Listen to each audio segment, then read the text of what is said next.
Actually, I heard a piece just about 6 years ago on National Public Radio.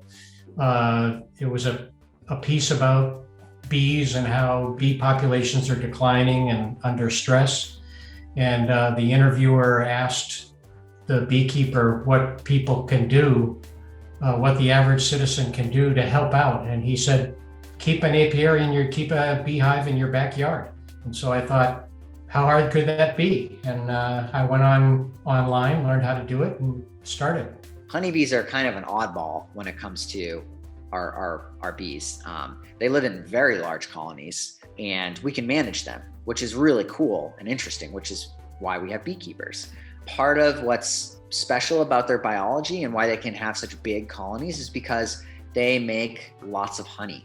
And honey is what allows them to be more perennial and last for more than 1 year. It became a city issue because there was no ordinance against it. And we had done our due diligence, I think, looking at the city code and talking to a few neighbors. This was before pollinators were considered positive things for the environment. It was before people were concerned about these things. We fought the city, I guess. They became more reasonable in their suggestions for an ordinance that would allow it. Each hive, we start out with 20,000 bees. If you, like in the springtime, normally it's around 20,000 bees per hive, if it's in healthy shape. If you get a new, like a bee package, it comes with 20,000 bees in it. But in the height of the summer, they can be up to 60 to 80,000 bees per hive, depending on how large the hive is. This is the City of Evanston's apiary. It's managed by the Ecology Center. We use it for pollinator education, environmental education purposes. The apiary is possible through funding from the EEA, which is the Evanston Environmental Association. They funded all the hives and the infrastructure for the space here. So we had the opportunity to provide this type of programming for kids. I was working at the time at the College of Lake County in Grays Lake, and they had just started up an apiary through their horticulture program. It was kind of my first introduction. At the same time my dad was starting his hives, that we put on some introduction to beekeeping classes through the continuing education program. Honeybees are from Eurasia, brought over in the 1600s.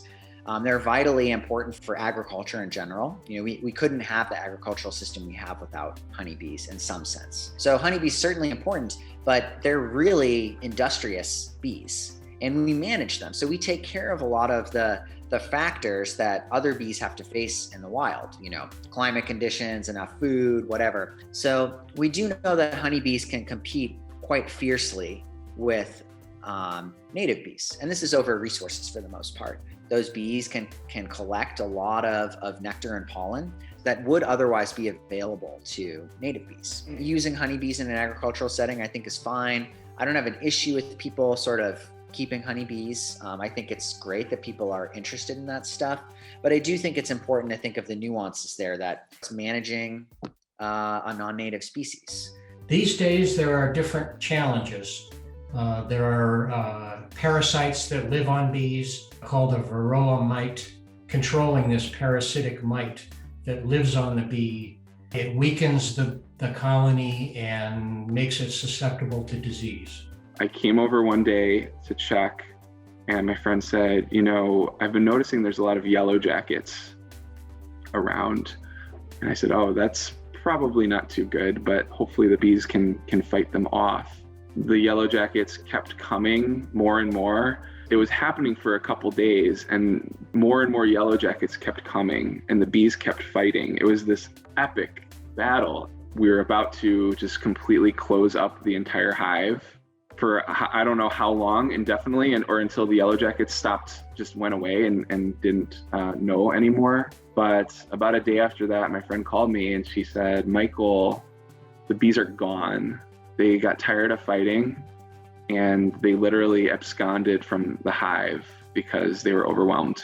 It's having a box in your backyard that has a miracle inside it, because every time you go in, it's just completely fascinating what's going on inside that hive. You see the bees coming in with different kinds of pollen. It gives you it tunes you in to what's going on.